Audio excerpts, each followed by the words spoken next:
Hello everyone, আসসালামু আলাইকুম। আপনাদের জন্য নতুন 3টি রেসিপি নিয়ে এসেছি, তো আপনারা দেখতে থাকুন ভিডিওটি সম্পূর্ণভাবে।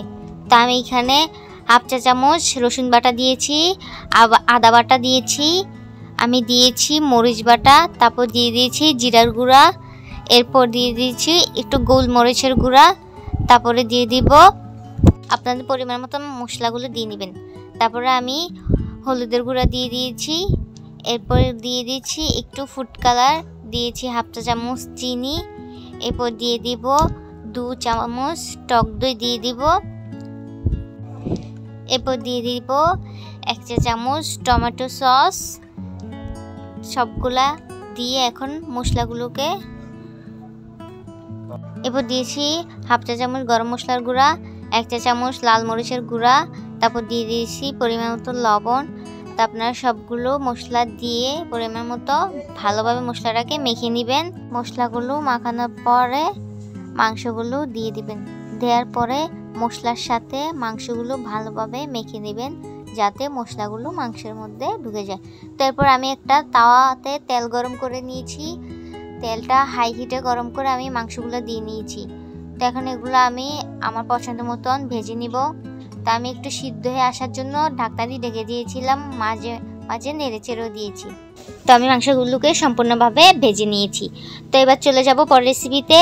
তো আমি এখানে নিয়ে নিয়েছি আতপ চাউলগুলোকে সুন্দরভাবে ধুয়ে নিব। তো চাউলগুলো ধোয়ার পরে আমি ডালগুলো আগে থেকে ভিজিয়ে রেখেছিলাম, ধুয়েও নিয়েছি। তো এখন আমি চাল আর ডাল একসাথে দিয়ে নিব। তো এগুলো একসাথে দেওয়ার পরে আমি এখানে পরিমাণ মতো পানি দিয়ে নিব। তো পানি দেওয়ার পরে চলে যাব চুলায়। তখন আমি এটাকে চুলায় বসাই দিলাম, বসিয়ে ঢাকনা দিয়ে ঢেকে দিয়েছি উতরানো আসা পর্যন্ত। তা এরপর আমি আলুগুলোকে ছোট ছোট করে কেটে নিয়েছি। তো আপনারা দেখতে পাচ্ছেন পানি এখনও বলক আসেনি। তো এরপর আমি আলুগুলো দিয়ে দিয়েছি, একটু পর বলক চলে এসেছে। তো এরপর আমি পেঁয়াজ কুচি দিয়ে দিলাম সামান্য পরিমাণ, তা আপনাদের পছন্দ মতো দিয়ে দিবেন পেঁয়াজ কুচি। তো আমি এখানে দিয়ে দিলাম পরিমাণ মতন লবণ। তো এরপর দিয়ে দিব পরিমাণ মতন হলুদের গুঁড়া। তো সবগুলো দিয়ে ভালোভাবে নেড়ে চেড়ে নিব। তো নাড়ার পর আমি এখানে দিয়ে দিলাম পরিমাণ মতো রসুন বাটা, তারপর আদা বাটাও দিয়ে দিয়েছি, আমি এখানে অল্প করে দিয়েছি।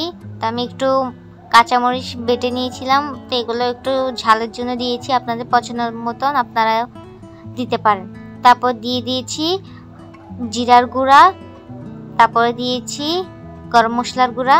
তো আমি সবগুলো দিয়ে ভালোভাবে নেড়ে নিয়েছি। তার নাড়ার পর আমি একটু পরে আমি কাঁচামরিচ কুচি করে দিয়ে দিয়েছি, তারপর দিয়ে দিয়েছি টমেটো কুচি করে।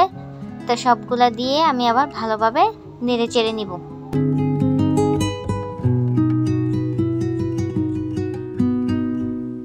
সবগুলো নাড়ার পর এখন আমরা খিচুড়ির উপরে এক্সট্রা একটা বাগার দিব। তো আমি এখানে রসুন কুচি করে নিয়েছি, আপনারা চাইলে পেঁয়াজ রসুন একসাথে ও বেরেস্তা করে দিতে পারেন।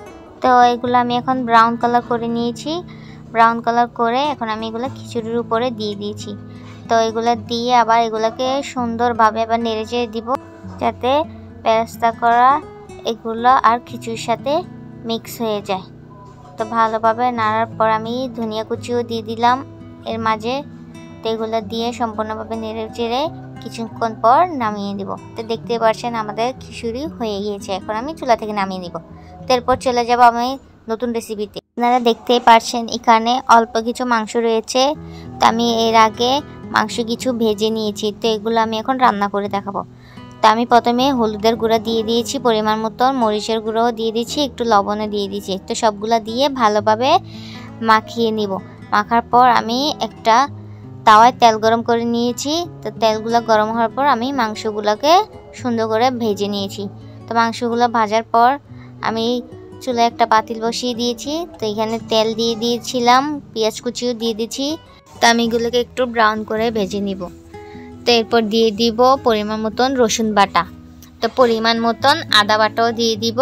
তো এগুলো দেওয়ার পর আমি মশলাগুলোকে একটু তেলের সাথে ভেজে নিব যাতে মশলার আলাদা একটা যে কাঁচা গ্রান থাকে সেটা যাতে চলে যায়। তো এরপর আমি এগুলোর মধ্যে দিয়ে দিলাম পেঁয়াজ, আমি ব্লেন্ডার করে নিয়েছি, তো আমি সেগুলোই দিয়ে দিলাম। তো এগুলো দিয়ে আমি ভালোভাবে নেড়ে চেড়ে নিয়েছি কিছুক্ষণ নাড়ার পর দেখুন আপনারা কালারটা চেঞ্জ হয়ে গেছে। তো আমি একটু মশলাটা পুড়ে যাতে না যায় সেজন্য একটু আগে পানি দিয়ে নিয়েছি।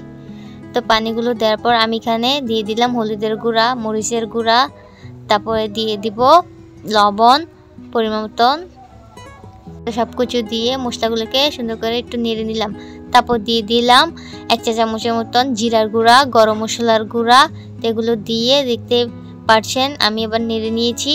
তো পানিটাও শুকিয়ে গেছে। তো এরপর আমি আরেকটু পানি দিয়েছি, দিয়ে মশলাটা আরেকটু কষিয়ে নিয়েছি।